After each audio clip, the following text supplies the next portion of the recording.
Okay, the Who. That's what Mark Irwin is saying in The Sun Ah, today. Taking quite a sarcastic approach and won't be popular with any Scots today, I think, looking at this back page. He says England stars at quaking in their boots at these household names. The cheek of it. Clark yesterday named an inexperienced 26-man squad for the tournament, with Chelsea kid Billy Gilmore, 19, one of the three uncapped players. Lovely pictures of Billy there, and good on him.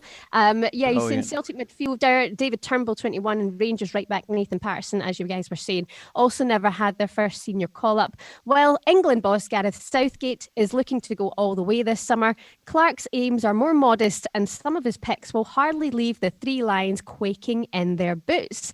I think that's just very, very cheeky and very unkind, considering they're young lads and they've got their first call-up. Sally, Do you know something, Shaban? yeah, go on, I'm go going on. to say to you, that's a kind of article that turns everybody against England. Do you know what I mean? Hi. It really does. It's We got Jimmy Cranky's it's got loving no it. class. She's loving it. It's got no class. It's just, you know what I mean? That's why there's people like that turn the other UK fans against England with nonsense like that. It really is. Yeah, it's disappointing. And actually, let's talk about Billy Gilmore. Apparently, one of the boldest selections, according to Really? But he's played a few of Chelsea's last few games, hasn't he? Yeah, I Do you know mean, what I he's mean? Chelsea's Academy Player of the Year in 2020. He's only played 259 minutes this season in the league.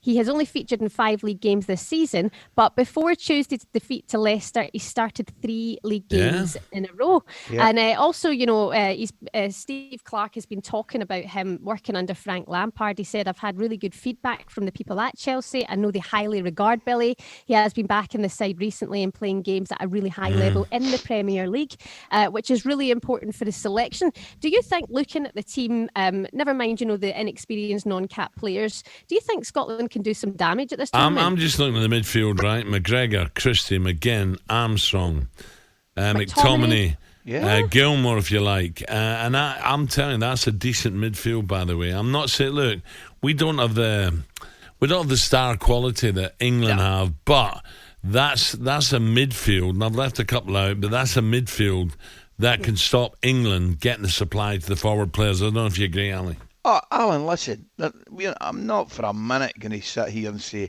we've got anything like the talent that England have at their disposal, because we don't, particularly in forward areas. I mean, but our midfield, for the first time in a long time, consists of players that are playing at a very high level, in the top level. We've got players at Aston Villa, we've got players at Arsenal, Liverpool, and, Manchester United. The difference is incredible, so I'm happy with the squad, I really am. Clearly, it's not got the glamorous names of the England squad. I get that, totally. But come on, it's a good enough squad for us, and with a bit of luck, we've got to win our first game. First game's a big one. And we can win the first game, Shaban. I'm telling you right now, we can win our first game against the Czech Republic, and then obviously your second favourites get into the next two. But what do you think about against England? Because, I mean, like you say, that is a decent midfield. And yes, England are spoilt with stars, but there are a few stars in that squad. Do you think they could be the underdogs and come out on top? But it's a big ask. It's a tough fact. But and answer to your question, yes, because anything can happen. Absolutely, anything can happen. England, all the pressure's on England, to be honest with you, that particular game, because they're expected to beat Scotland. We're going through the England squad already, but for Scotland to beat England, Shaban, we'll need to have an unbelievable defensive performance. The goalkeeper will need to play at his skin. We need to carry a little bit of luck, or a big bit of luck, and you'd have to take any chances that come your way. I'm not too happy with that game on the 2nd of June away to the Dutch. It gives a break. Couldn't we go and play the Faroes or something? Then we get Luxembourg. Can't we have a wee, confidence boost before the England game, Ali? I know. Before the Czech Republic, excuse me. Listen, Al, I'm going to tell you something right now.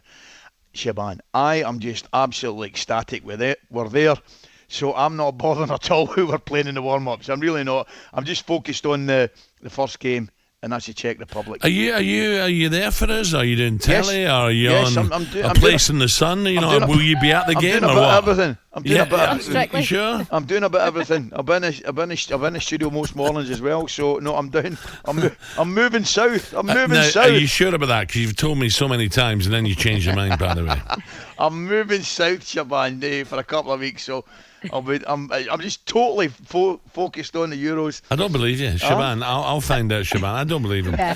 Shaban, Gossip. no, I don't believe him. He tells you honestly. He just changes his mind like the wind. talkSPORT Breakfast with Alan Brazil. Thursday and Friday morning, 6 till 10. On AM, on DAB, via the talkSPORT app and on your smart speaker. talkSPORT.